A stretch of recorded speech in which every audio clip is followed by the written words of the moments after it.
Welcome, everyone. Breaking down all of the fights for UFC Fight Night. Leon Edwards versus Sean Brady. We're going to go over all the fights. We're going to give you a parlay busters and our woulda, coulda, shouldas at the end. And we're going to talk to you about a 7-day special that we have running. We are the number one MMA handicappers at Wager Talk for 2025. Last week was a big help. Jim, you want to recap our two plays that we cashed? Well, Priscilla Cachoeira plus money looks like the bet of the eternity. I mean, look, you got to fade these girls, man. You got to fade these girls when you know it's coming. And no neck Josie was in trouble early, and we knew it. So killer call by you.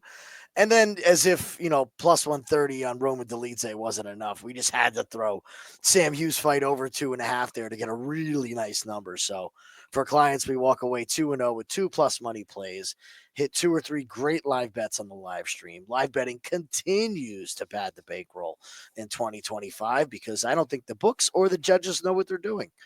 And we're getting some great lines. It just happens every week. It's not a trend anymore. It just keeps happening.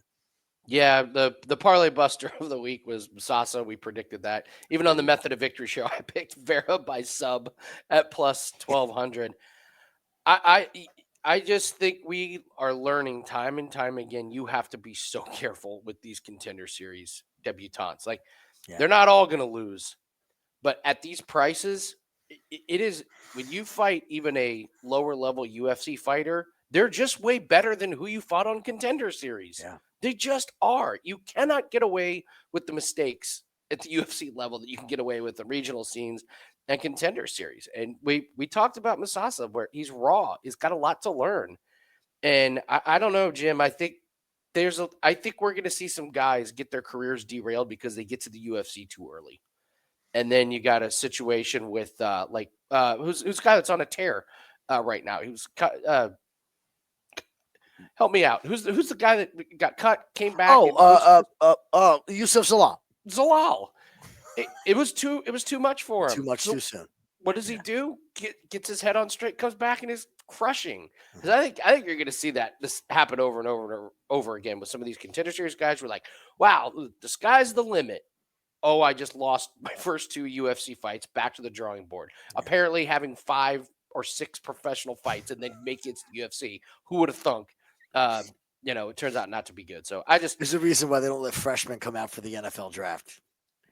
Yeah, it's the same thing. It's the same thing. Yeah. Like playing against a guy in college whose major is accounting and then trying to block TJ Watt. Like it's a little different. So we're going to exercise caution and pick our spots and try and find money. I use the phrase, the best way to make money is to not lose it.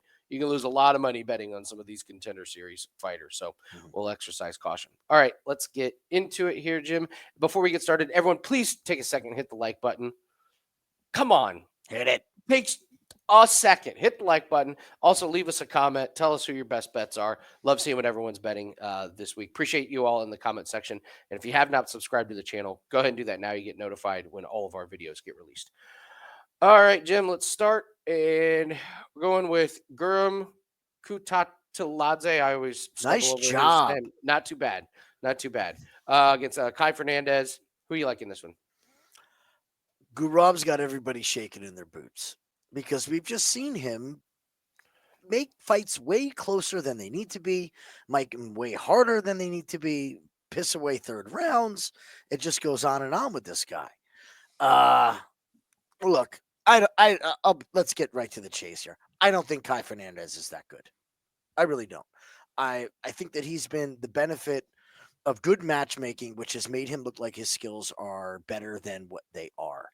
And against Guram, the only way Guram loses this fight is if he gets knocked out. He's going to get the wrestling going. And I think his cardio is going to check out. Guram's maybe not the striker that we thought he was, but I think he's going to have plenty to beat Kai Fernandes here. Now, Kai's proven to be tough. Again, tough, great characteristic. Not my favorite thing when it's the first thing you think of. What's the first thing you think of when you think of Kai? It's probably that he's a tough, scrappy fighter. But he doesn't have a skill set that jumps off the page. Guram has that wrestling which jumps off the page. So I'm going to pick Guram to win by decision We're going to hear a decision a lot tonight. And I think in front of this European crowd, we're going to get a lot of decisions. So give me Guram by decision over Kai Fernandes. Yeah, I'll tell you what, man. When Guram makes his UFC debut and fights Gamrot, and I still say one of the better fights I've seen in a long time, you're just like, man, this guy is going to be fighting for a title before you knew it. And then he loses a split to Tamir. He gets knocked out in the 30, and you're like, what is happening? Yeah. So he beats Siddiq. That is a close fight. Mhm. And Jordan took that on short notice. So I mean, listen. We'll get to Jordan a little bit later. Jordan is no joke. That's not an easy fight for anybody. I'm with you. The difference in skill is just it's too much for Kai to be able to overcome here. Loses to DKC. He gets taken down. And to be honest, in the third round, he did not have much gas in the tank. And do not pay attention to his last fight where he gets the knockout over Muhammad Yahya. I said it before that fight. Muhammad Yahya is one of the worst fighters I have ever done for UFC. He is absolutely horrific. So Kai did what he was supposed to do, which was knock him out. But you're right. Guram is going to get the wrestling going, and I think this is an absolute clinic. You got to parlay it with something. It's like minus 550 at this point, or try and get cute and take it by decision. And you're right. Guram's not a finisher. It's not in UFC. So I think Guram by decision is probably the right play here. If you like, here's a line that doesn't make sense to me. Guram money line is minus 425. Okay. The over 2.5 is only minus 175. It's a Guram fight. He just doesn't go for the kill shots. If you're picking him by decision, yeah, just take the over 2.5. Take the over 2.5. It's actually brilliant. It is because then big difference. Yeah, because then if he does get sloppy and screws up and loses the third round, you're perfectly fine with it. So it's a good way to look at the lines on that one. Caolan, Loughran, and Nathan Fletcher. Who do you like in this one? Can I steal your line? Sure. I don't care who wins. Give me fight goes to decision. Amen. What else is more to say? Okay, Caolan Loughran has a brick for a head. He doesn't have punching power. He's got stubby arms. He's physically limited. Decision. Ever since he's been to the UFC, decision. And they're not even close. You go back and watch his fights. Nobody's wobbled. Right. There's a bunch of cage grappling. Everybody's bleeding, but nobody's hurt. Just one of those fights, man. There's a head clash. It's just it's the way this guy fights. Nathan Fletcher coming off of The Ultimate Fighter. Everybody talks about the fact he broke his leg. Okay. He gets the sub. I don't think he's subbing.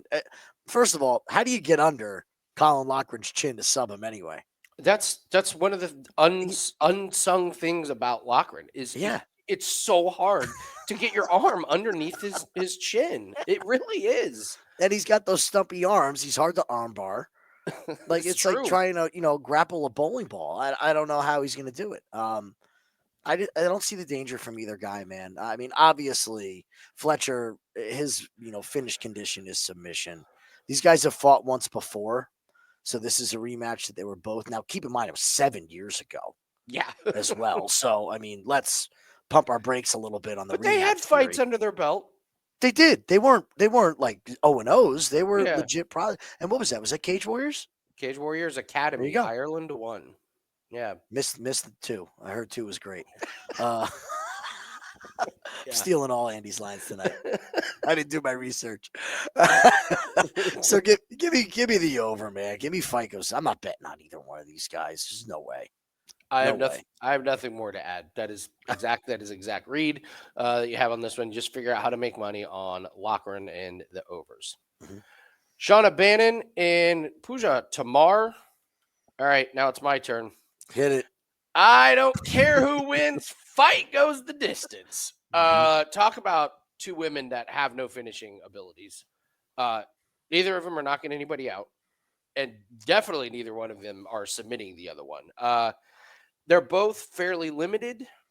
Tomar makes her debut, and she looked way better than we thought. Now, she didn't look great, but Mhm. I will give her credit, man. She showed up ready to go. She is so valuable to UFC.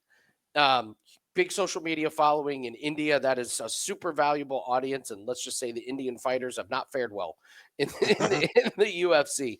I just didn't expect her to do what, but she was aggressive. She had good volume.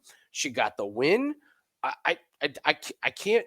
I have nothing negative to say about her except the fact that she is just fairly limited in what she can do. And Shauna Bannon is kind of the exact same. Give her credit.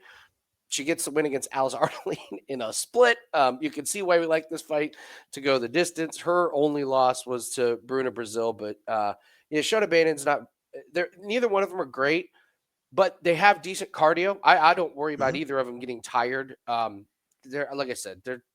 I think this fight just takes place on the feet. Whoever lands the most shots is probably gonna walk out of the win. But it's very, very juicy. But I'm telling you, you got to make money on this fight to Yeah. go the distance over 2.5. That just has to be in your in your portfolio. So Shauna Bannon at a favorite, no thanks. So if I'm forced to make a pick for the purpose of this video, it's Tomar. But really, what you're looking at is the fight to go over. I will be making money on that one. You can bet your bottom dollar on that. So, you have anything more to add to this? I got a question. Who do you think UFC wants to win? Tomar? Oh, 100%. For sure, right? Not even close. I wouldn't say that they're selling on Bannon.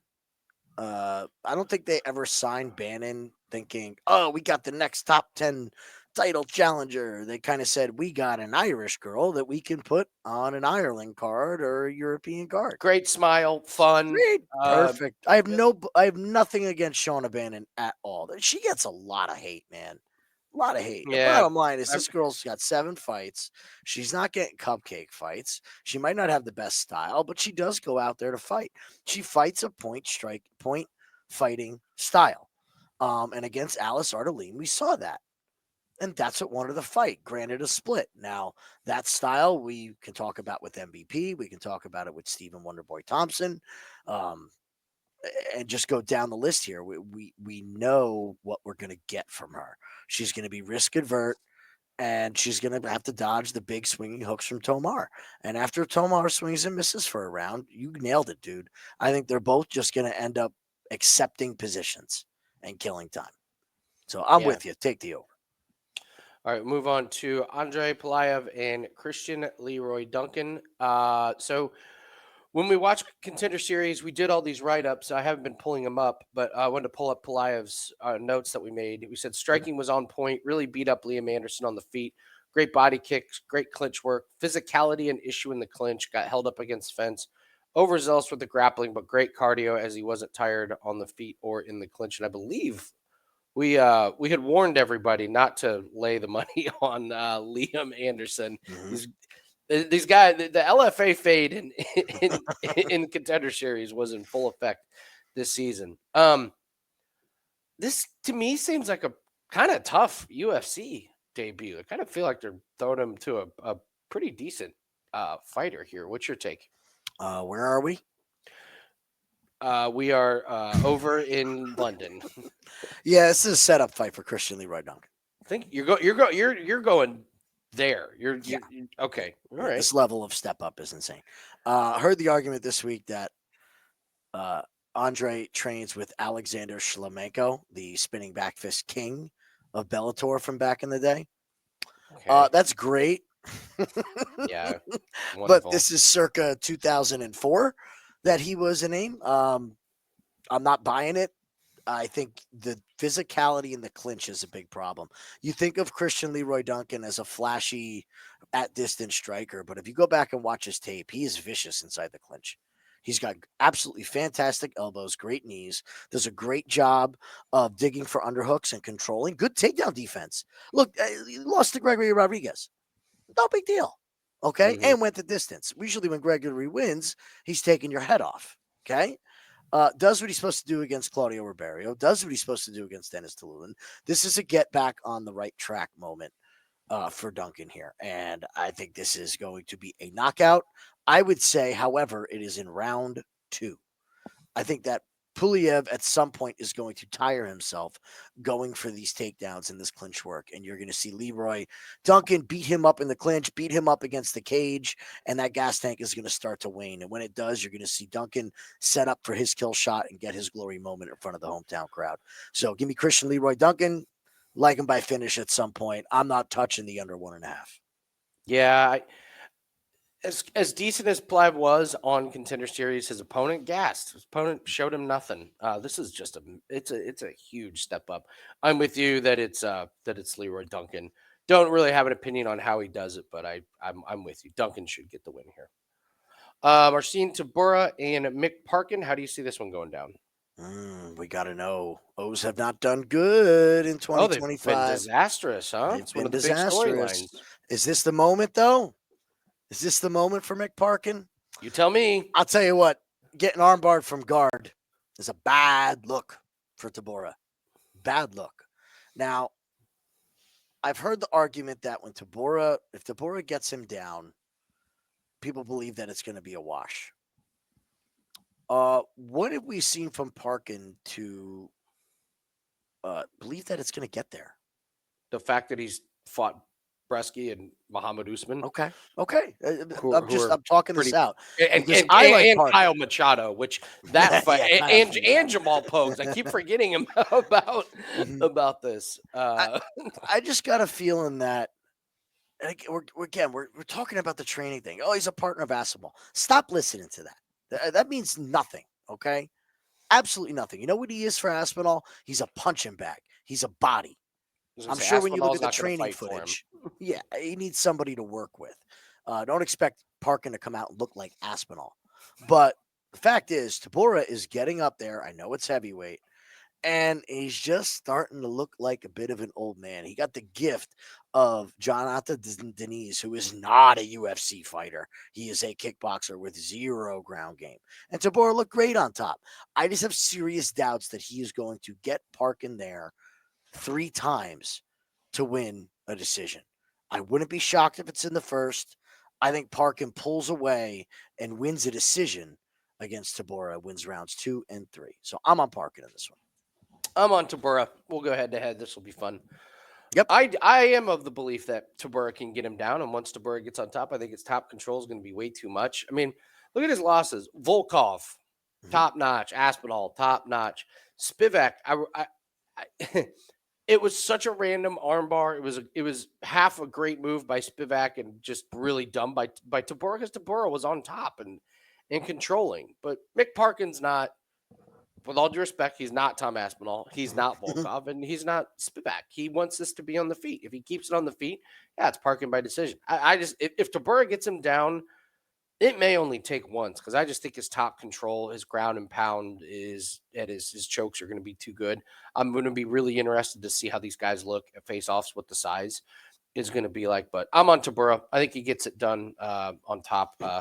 What he did to Denise's face, I forgot how pretty wicked.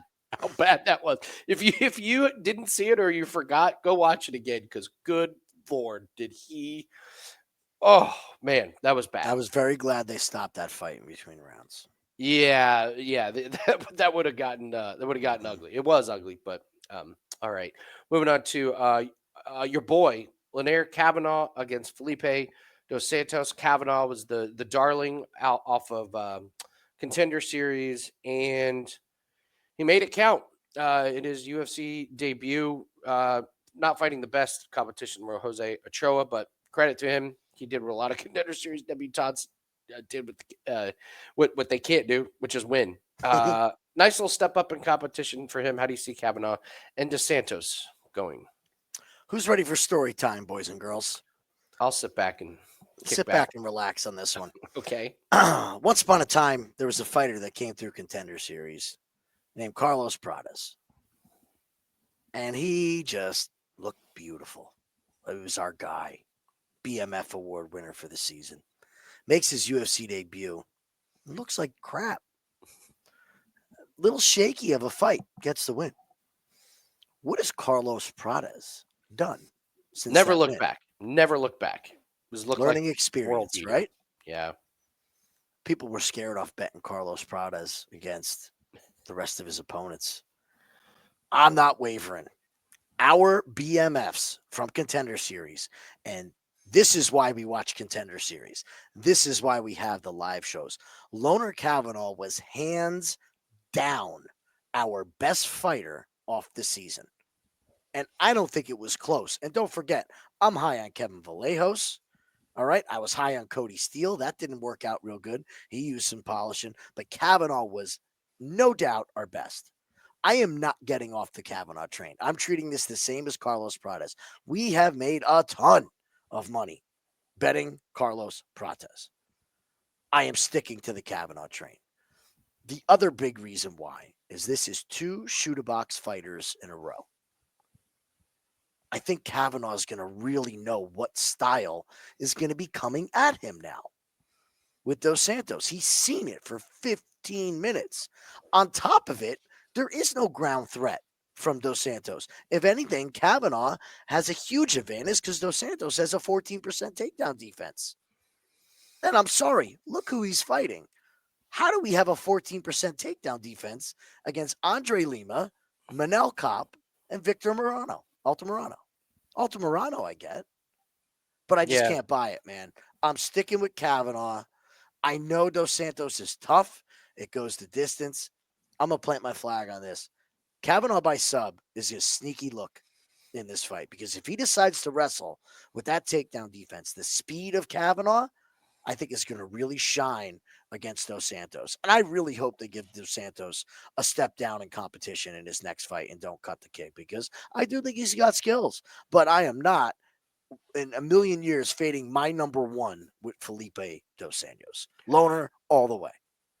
Yeah, I like Dos Santos. Guy came in and went the distance against Kopp in his UFC debut, and I was like, "Oh wow, we're going to see from this one." And then, pretty shaky against Altamirano, who's not great, but he does get the win.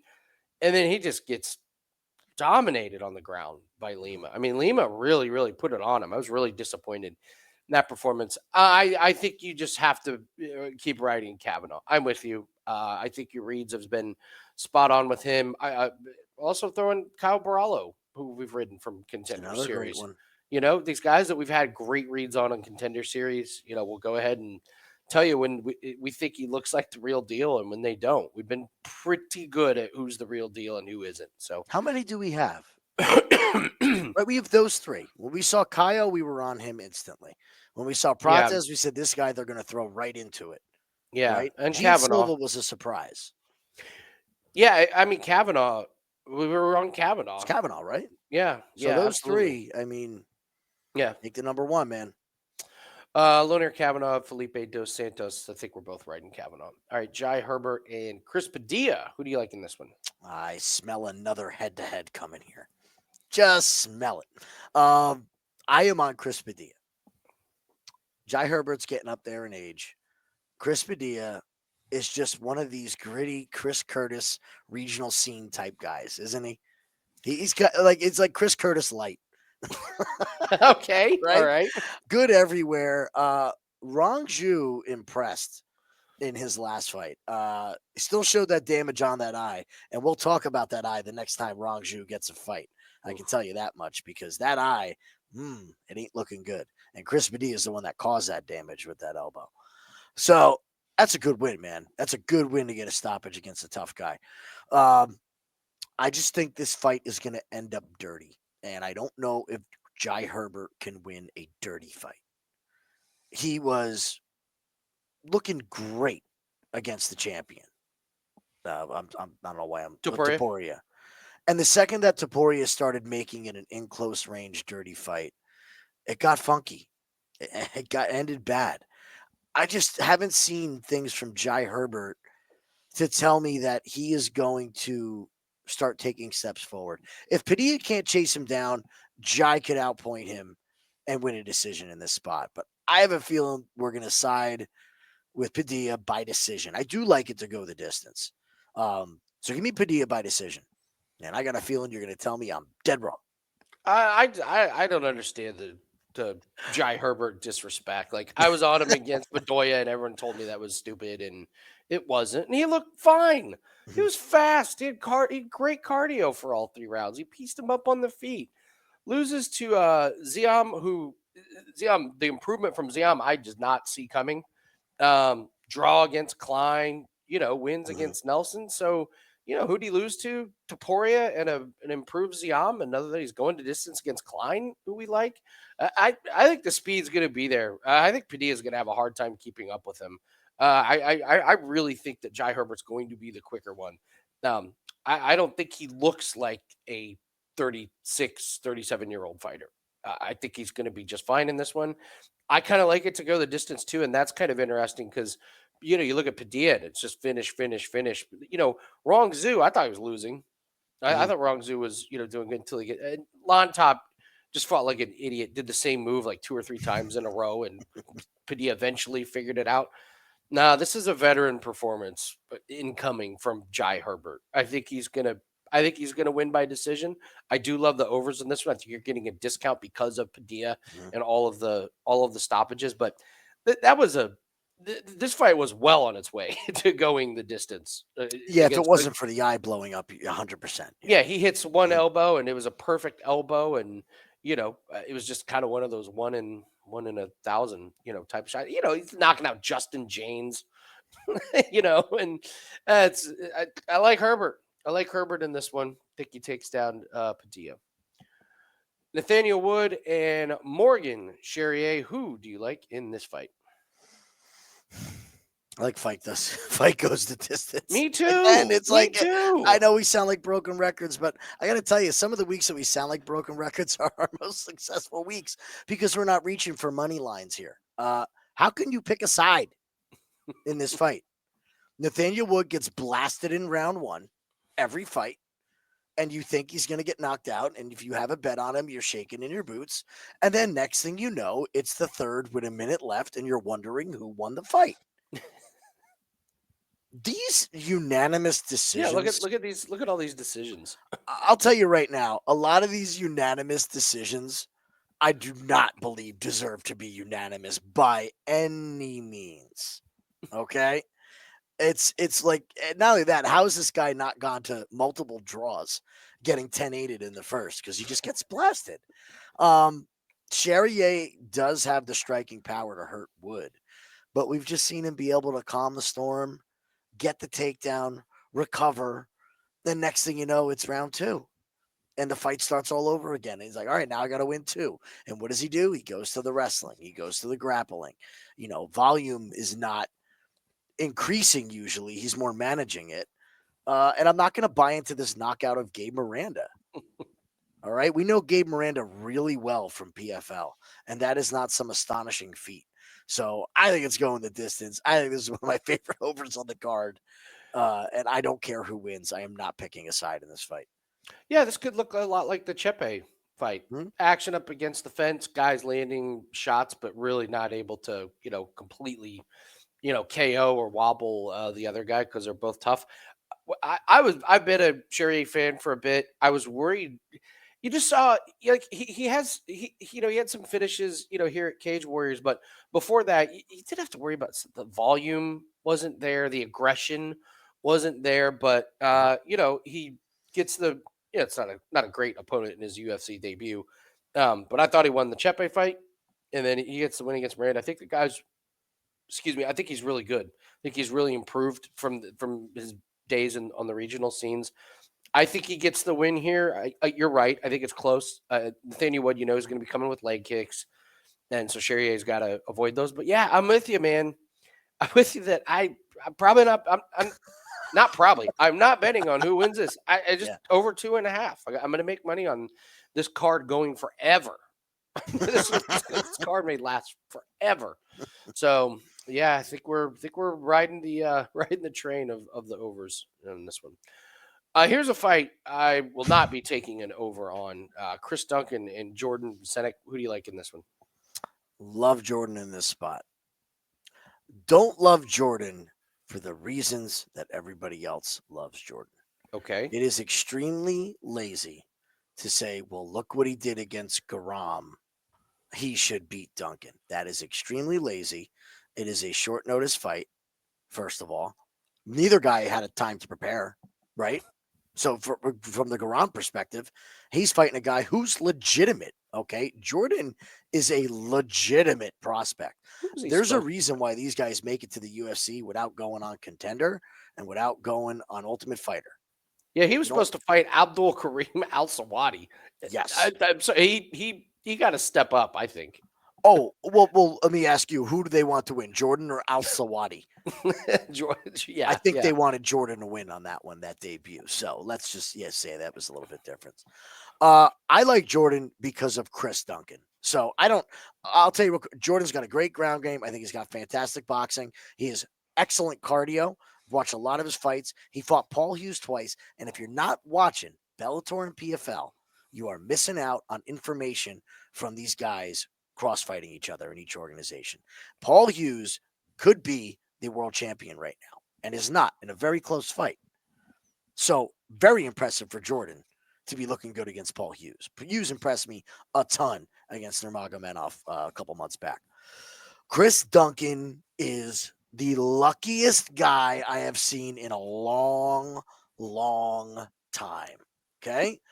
Out on his feet on Contender Series, and he lands a Scott Smith like knockout over Drago where his ribs are just throws the hand and puts him out. Okay, great. Awesome. He gets the shot. Omar Morales, we've seen nothing from him. Ashmouz, guess what happened in that fight? Let's not mention this in our breakdowns. We'll just talk about how he won. What happened to Ashmouz in round 1? You remember? What? Broke his arm. Broke his arm. Yeah, he broke So his he hand. fought the whole fight with a broken arm and takes him to decision. Yeah. Need I continue? Manuel Torres, guess what happens? Nukes him. Yeah, runs right Out. through him. Oki dives into a guillotine, sticks his neck out there after he's dominating the fight. This guy, I'm not going to say he's a frog. He's a tough guy who throws hands, but he is not as good as people think he is. And he's about to run into a fully prepared Jordan who is going to wash him on the ground if he decides to. I think the grappling advantage is absolutely massive for Jordan in this spot. And all he has to do is mind and P's and Q's from Duncan's right hand, because that's all he has is a stiff right hand that can put you out. Love Jordan in this spot. I think he submits Duncan. I think he finishes Duncan before the round 3 starts. I could see round 2 just working him on the ground. Yeah, Jordan Sinek by finish would be a way that I would look at this one. I mean, Chris Duncan said, like, every fight to me is kill or be killed. Like, you're just looking for a finish, and that's the way he fights. Credit to him. It's worked, but I'm with you, man. That submission against Oki takes him down, and I don't know what Oki was doing. It looked so bad. And then, against Torres. But yeah, to go to decision against Ash with the broken arm and Omar Morales. And you're right. If he doesn't land that Hail Mary, we never hear from him ever again against Charlie Campbell. Like, we just don't. It was a wild fight, maybe one of the wildest turnaround. Certainly the wildest turnaround on Contender Series. I've That's seen. the best comeback. That's the best comeback. So, I think this is a clinic. I think the Senate just puts on a really, really nice show. And again, this is a thank you fight. Thank you for the last second fight against Guram. Here's Chris Duncan, a guy that you match up with beautifully against. So, take Jordan Vicinic in that one. All right, we're going to get to the main card. But first, we mentioned the 7-day special. We're running over at Wager Talk. Instant discount down to $69. Listen, we keep talking about these specials, and then we keep winning. Last 7 days, we're up 28 units. We just crossed over plus 80 units for 2025. Those are real numbers. Our bankrolls are growing. These are the exact plays that we use to build our own bankrolls. Our clients' bankrolls are growing. If you've been in the Discord, you've seen the clients very, very happy. So we're running a 7-day special, 30% off. And you're not going to see one college basketball play. We take advantage of all the sports that the books are not paying attention to. You want to fill out your bracket and bet on college basketball, fine. But just know those are the toughest lines in the sports books right now. We take advantage of the lines in the other sports. So we will make you money while college basketball is going on. You don't have to do any of that work. Me and Corbin, Jim, we're talking. I think we may have 9 different sports this weekend. We're up there. Yeah. It's going to be it's going to be crazy. A wild week. Yeah. So that's where we do our damage. It's not on the marquee games. It's on the off the beaten path. We're number one in MMA in 2025. We're number one last 365 days, number one last 2 years. I can go on and on and on about number one. But the most important part to know is that we bet every single play that we put out. That's probably one of the main reasons why we're successful is when you got your own money on it, you better be really, really sure of that play. So 7 days, you get all the plays. We do have 2 UFC plays that are up right now. And we've got NBA, we've got NHL, we've got lacrosse, we've got Formula One race, we've got NASCAR. We have a cricket cricket bet for this week. So the winning in the shadows team is tennis. Corbin has multiple tennis plays. The winning in the shadows team is here for you. We can help build your bankroll. This is for serious bettors that want to take their bankroll like a business. This is not for casual bettors. If you're just playing for fun, the special is not for you. Our plays are not for you. But if you want this to be passive income, if you want to build up a portfolio, this is for you. So I will also put a link to our free Discord in the comment section. That way, if you want to join, we have tons of free stuff in there. We have a free spreadsheet where you can track all your plays. That's very detailed. It's essential if you're a serious bettor. We've got a spreadsheet that we track our bankroll. We show you every week what our bankroll looks like. I checked it after our last reset. So we started with $10,000. I think we're in week 83, and we're at 48,000. Not bad. Not bad if you like it. If you like in a year and a half, having your bankroll grow times 5. So very, very exciting stuff. All right, let's talk Molly McCann and Alexa Tanera. I was out of town when Tanera fought on Contender Series, so I don't have the notes I wrote, but I went back and watched it.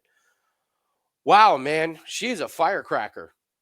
She does not stop. She loves striking.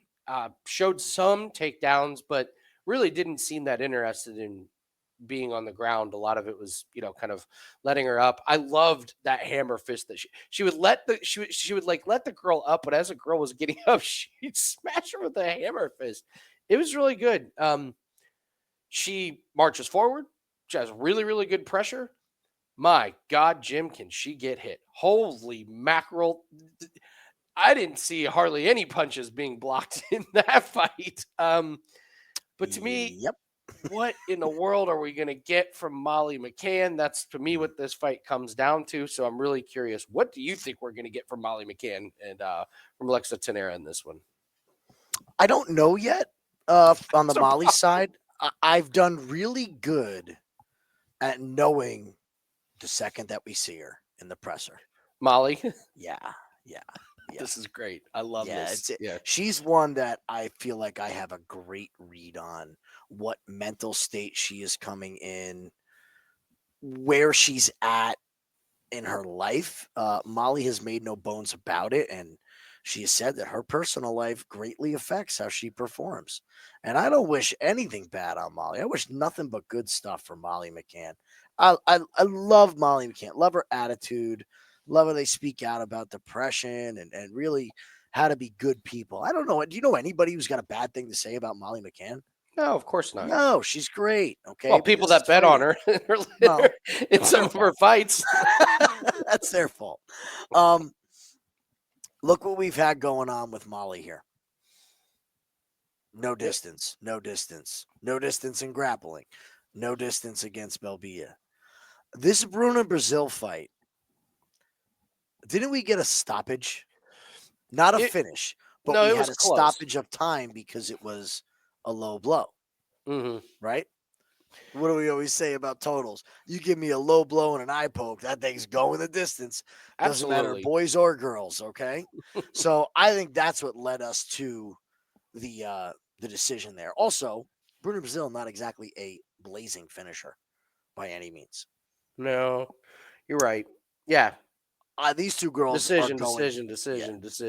Yeah. So, I mean, I'm not going to hold too much stock in that. And it was a butt kicking. But Molly has said that she was not right after that low blow. She wasn't. She just didn't feel right. I think that we're going to get a car crash here. If you're Molly, you know the end is near. You're in front of your home crowd. They're giving you a Contender Series fighter. You have to go and impose your will. If we get the Molly not the calm, happy Molly like last time.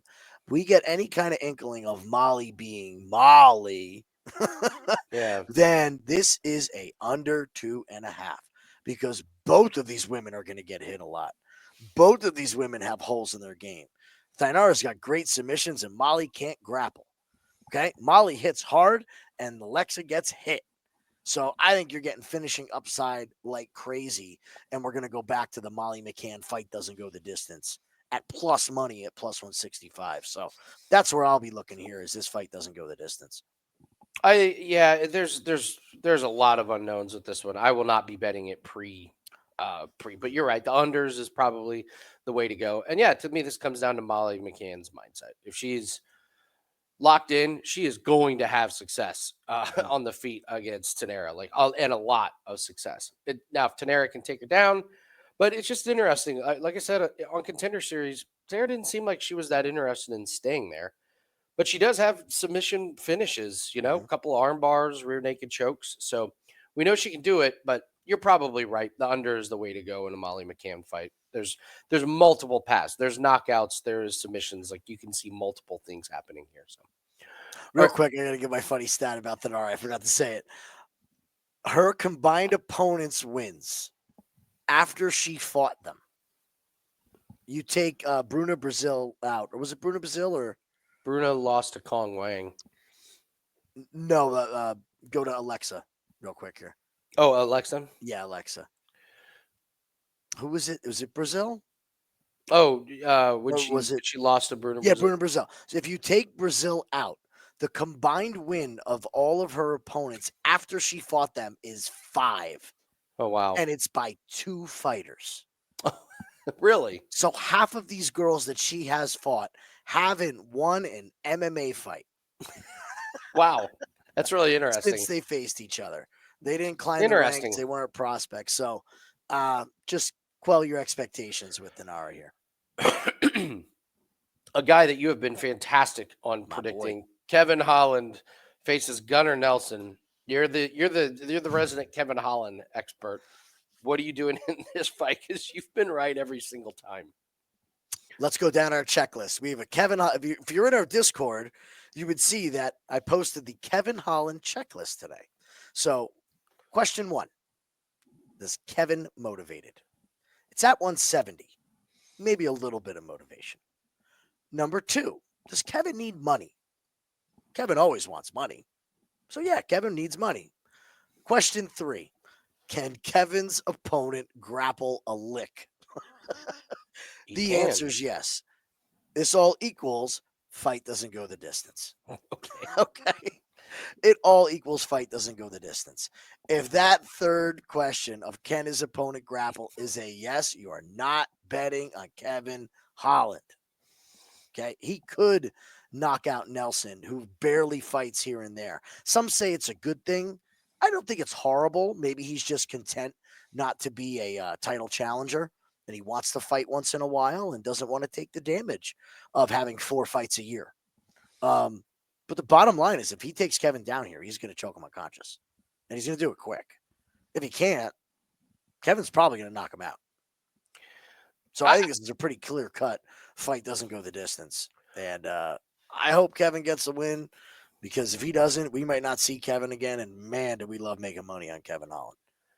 Yeah, I mean, one of your questions was, does Kevin need money? Apparently he does. Like, look how many fights. Like go to 2023, 1, 2, 3, then 4, 5, 6, 7, 8. This is his 9th fight in like 2 years. And not for nothing, like, okay, the rib injury against Kutateladze. Okay, well, let's give it 6 months. Nope, we're back in the ring in January. Oh, I just got choked out instantly by Ranier de Ritter. Yeah. Okay, well, let's get back to the gym. Let's work on something. Nope, let's fight Gunnar Nelson in March. 2 months later. I think Kevin Holland is a complete disaster right now. He is more concerned with getting the fight paychecks and being funny and trying to be the goofball. He's like the class clown. Like, yes, like thinks that being funny in class is more important than getting decent grades. And then like at the end of the year, you're like, congratulations, you got to repeat. fifth grade. We all laughed at your stupid jokes. And I don't know, man. Just Holland is untrustworthy. So Gunnar Nelson, yeah, man. Don't you wish this guy fought more? Like, I wish he fought more, and I wish he fought some tougher guys, yeah. so we just So know more he about him. loses to Gilbert Burns, but this was really good Gilbert Yeah. Burns, and then we just don't see him till 2022. He comes back. It wasn't a great performance against Sato, but then faces Barberena and makes pretty quick work of him. I'm with you. The fight doesn't go the distance. Gunnar Nelson by sub is like plus 200. I think that's a really good look because, yeah, if it goes to, I don't know if it goes to decision. I'm not sure what's happening in that fight because I just don't think Kevin Holland can fight off submissions if he's on the ground for 3 rounds. Well, if you think about it, with Brian, if you look at Brian Barberena versus Gunnar Nelson, Brian Barberena was really tripping people up before that fight. Okay. Everybody was taking Brian Barberena to lose by finish. Click on Brian real quick, if you would. Yeah, he Right. ended. So we He were like, ended with oh, a he's whimper. choke with decision. Darian Weeks gonna knock him out. No. Matt Brown's gonna knock him out. No. Okay. Robbie Lawler does his thing. Decision against Murdoch. He was gonna knock him out. No. So it's chokes. But Gunnar came out in that fight and made absolutely no bones about his intention. He knew that Barberena could not grapple and wrestle with him. He has to know this about Kevin. Yeah. He's not that dumb. So I think you're right leaning on that side because I don't think Gunnar's done enough. It's just a question if he doesn't get hit before he tries. Moving on to Jan Blachowicz facing Carlos Ulberg. I got to be honest with you, Jim. I hadn't thought of Jan in forever. I just assumed he wasn't fighting anymore. I really did. And then all of a sudden he pops up and it's like, and not only is he fighting, he's fighting the co-main against Carlos Ulberg. Man, this seems like a lot for a 42-year-old that we haven't seen in almost 2 years. This seems kind of crazy. How do you see this fight going down?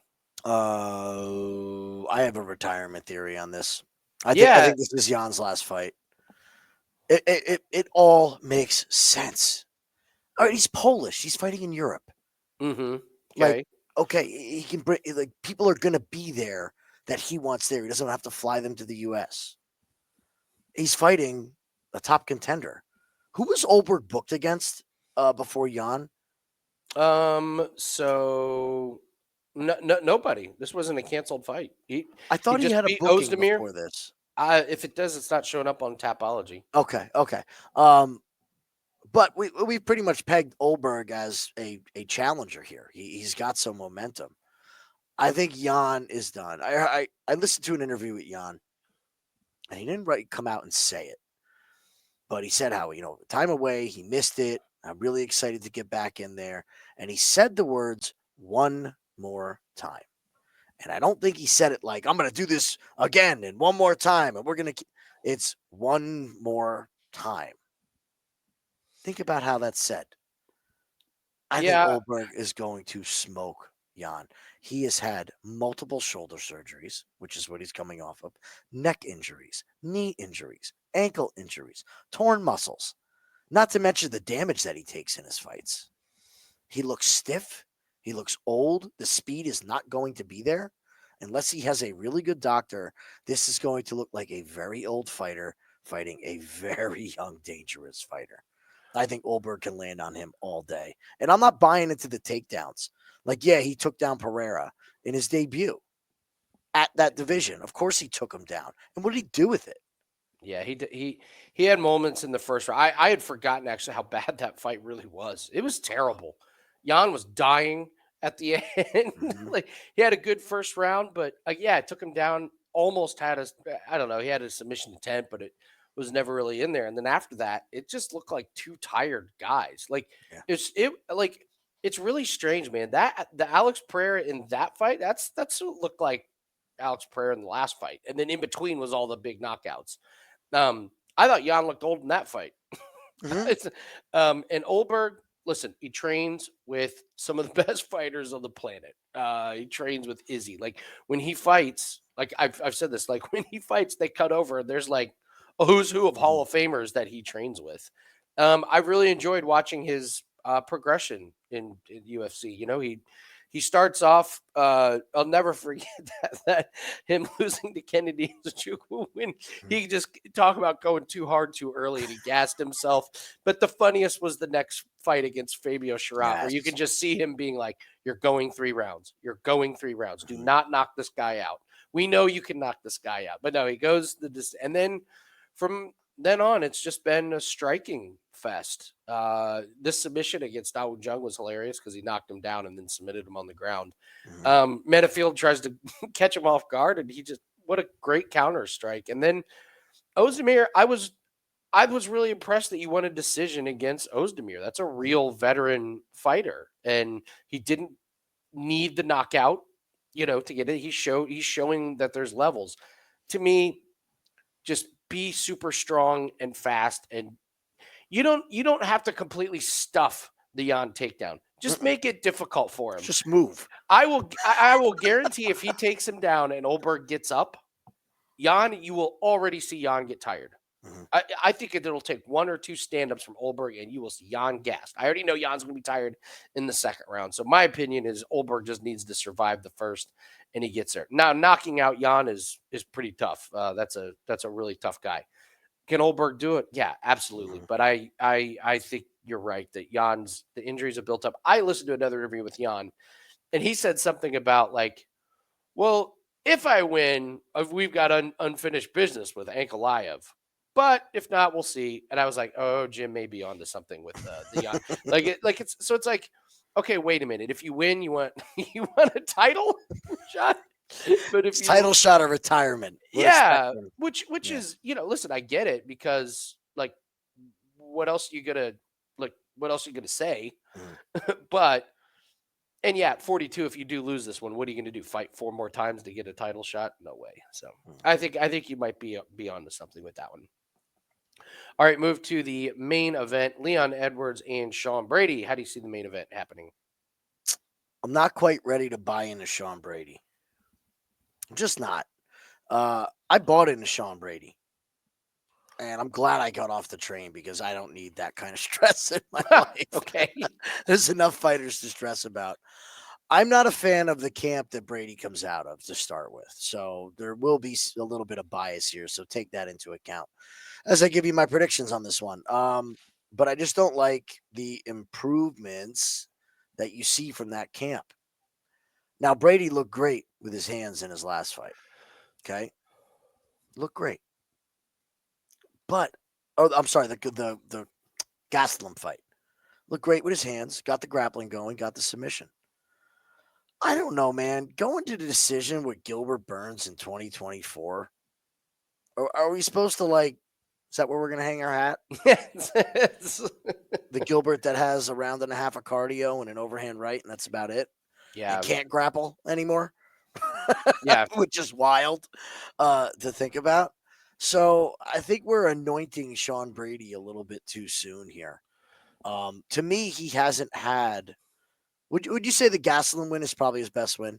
Kelvin Gastelum's a real tough guy to get out of there. Wasn't that at a weird weight? Wasn't that a Gastelum's bad? Like, it wasn't a great weight division for him. I'm pretty sure he changed weight divisions and then immediately moved back up. So I don't know. I'm with you though. I don't know. I'm not impressed with some of these wins. Like when your best win is Old Burns, when your best win is Gastelum, and the fact is he got standing TK'd. Got smoked by Belal. Belal doesn't do that. Like Belal doesn't standing TKO somebody. I'm with you that was a horrible look. So now, what do we say with Leon? He's like Kevin now at this point. Does Leon care? What is in it for Leon? Does he want the Belal rematch? What does he want to do here? And I hate that we have to wait, but we gotta wait. We got to wait on this fight to see what the heck we're going to get from Leon Edwards and where his mindset's at and what he's been doing. Because he could show up completely and utterly unmotivated in anything. After you lose your title, you guys have heard me say this before, it is next to impossible to come back and be the fighter that you were. The allure is gone. So I can't bet on either guy in this fight. I'd be honest with you. I don't want to bet this fight at all. I don't like the totals. I mean, I guess you could go over, but could Leon destroy Brady on the feet, who got KO'd by Belal? Hell yeah, he could. So I don't like the total. I don't like the fighters. I need to find out more about this fight. We're recording this Wednesday night. We're going to have media day to come through, and we're going to see weigh-ins and, check back and see where we're there. But I'm not making a prediction. I'm not steering anybody any which way because I feel like I'll be wrong. I like I like Leon Edwards at the price, and here's why. I mean, listen, you could poke holes in Leon Edwards. So, okay, he's getting killed by Usman, and when he lands the random head kick, so it wasn't like that was an amazing performance. It was one shot. Okay, credit to him. He wins the rematch. That's probably his better win. Colby Covington to me is a shell of himself by this point. Mhm. Like I don't think he's that good. Then he loses to Belal Muhammad. So what's his best win? To me, it's probably this Usman, the rematch. Being able to Yeah, hold off Usman. for sure. Here's my worry with Brady is that this is 5 rounds, and that's a lot of man. Like that's a lot of weight. Brady is probably going to take Edwards down, but Edwards is going to be able to get back up. And over 5 rounds, I think Brady gets tired. I think this is a really active Leon Edwards that Brady should have success early on, and he probably gets multiple takedowns. But you look at some of these fights, and like what was it? Edwards got taken down 9 times in a fight. Well, that means he got up quite a bit. True. He got taken down 9 times total against Usman in the 2 fight. Well, guess what? He kept getting up. And Brady, it's one of these guys where when Brady gets you down, and if he can hold you down for the round, it doesn't require all that energy. But the constant standing up and trying to take down for 3 rounds, that might work. I just don't think it's going to work for 5 rounds. I think eventually it's just going to be too much. And if Leon has success on the feet early and thwart some of the takedowns from Brady better bank some rounds early. Otherwise, I think Edwards, who's used to 5 rounds, is just going to see this one, go the distance. Maybe Brady. I could actually see a late finish from. That's Edwards what I'm saying with the total. I don't think it's a lock. This is a the decision, distance. man. Yeah, if Brady does get that tired, I mean, this is a guy who got standing TKO'd by Belal Muhammad in the 3rd round or in the 2nd round. So I like Edwards at the plus money here over Brady. I'm just not sure why Brady's the favorite. I don't know. I don't understand why Brady's the Brady betting always favorite has great love in the betting market. here. Always does. People love Sean Brady. Love Yeah. Sean Brady. Yeah. I'm just not there. Okay. All right. Fair enough. Fair enough. All right. Let's get to the parlay buster and the woulda, coulda, shoulda. What parlay buster? What piece do you think people are going to be putting in their parlays? You think it's going to blow up in their face? What are they looking to bet on this? This is pretty tough. I tell you what, a lot of these lines are close. I think a That's lot what of I the mean. big favorites roll, so it's a tough one to pick. You don't have to if you don't have a good You one. know Because what? I don't have I'm a going to great one. go. I'm going to take Alexia Thainara. I think Molly gets a win. If we hear the Molly that we know and love, Yeah. God, you ain't kidding, man. That striking defense against Molly the Marauder. Oh boy. Oh boy. So yeah, give me Molly to pull the upset. Thainara drops the ball. I'll go with you on that one as well. There's not a whole lot of candidates who I like. Like you said, a lot of these lines are pretty close. So I'll go with Tanara, just fading the debutante coming from Contender Series. All right, woulda, coulda, shoulda. What is the fight that at the end of the card we're all going to be like, man, why didn't we bet way more on that one? What's going to be the one that looks really obvious? Well, I know the one that's the most obvious, and I know you want to say it. I haven't made up my mind here. All right, I'm going to steal it from you. Okay. I think we're going to look back when Gunnar Nelson's choking Kevin Holland out in the first round and say, why the heck did we play Gunnar by finish or money line at minus 125? That's true. He looks minus 700 in round 1. You're right. That's the obvious one. Because if Kevin Holland gets submitted early, we're just gonna be like, oh my God, it was right there. We talked about it and we didn't bet it. We didn't bet it. I will go with I'm gonna go with Carlos Ulberg by knockout. Love it. I That's where I was I going think next. I think Yeah, we like, could be sitting here going, "Do you believe we didn't play Ulberg by knockout over a 42-year-old Jan who's had shoulder surgeries and knees are mhm. banged up and he was hinting at retirement?" And so I'm gonna go with Ulberg by KO. I think that one could be these older fighters, man. We've done very, very well. And yeah, this is one of the older fighters that we've that we've that we've had recently. Like Yeah, I mean, you had him and Glover, 42 right? hasn't fought in a couple years. Like Yeah, this is a yeah, this is a yeah. this checks all the boxes there. So all right, that is going to do it for us. Again, don't forget to take advantage of that same day or the 7 days, same plays that we bet special. You're going to get every single play that we use to build our bankrolls and to build client plays. 7 days instant discount down to $69. It's 30% off. We're up 28 units in the last 7 days. We're up 80 units already in 2025. So don't miss out on any of these plays and these profits. If you've been sitting on the sidelines, time to get in the game. You got to build these bankrolls up. This is what we do for a living, and this is a business for us. So you can follow all our plays 7 days at $69. All right, that's going to do it for us. Good luck on all your plays. We will be live on the Winning in the Shadows YouTube channel doing Takedown Live on Saturday. I believe it starts in the morning for us, early I afternoon. think it's like 1 or Early 2 afternoon. o'clock. Yeah, something Okay. like that. Mhm. Yeah, we'll be doing live bets, predictions throughout the event. And then, of course, we'll have our method of victory video on the Winning in the Shadows YouTube channel. Make sure to check that out. Good luck on your plays, and we'll see everyone later. Good luck, guys.